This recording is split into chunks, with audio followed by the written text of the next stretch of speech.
তো সকালে পড়িয়ে আসার পরে দেখছি মা এখানে এক ঝুড়ি ফুল তুলেছিল।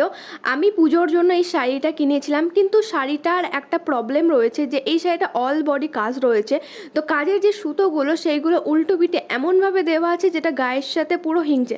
কিন্তু শাড়িটা সবার এত পছন্দ আর কালারটা এত সুন্দর যে শাড়িটাকে আর পাল্টাতে ইচ্ছা করছে না। কালকে ড্রাই ফ্রুট ভিজিয়ে রেখেছিলাম, সেটাই সকালবেলায় খেলাম। আর এখন তো প্রায় দুর্গাপুজো কাছেই চলে এসেছে, তো ভাবছি ঘরটাও ঝেড়ে নেব।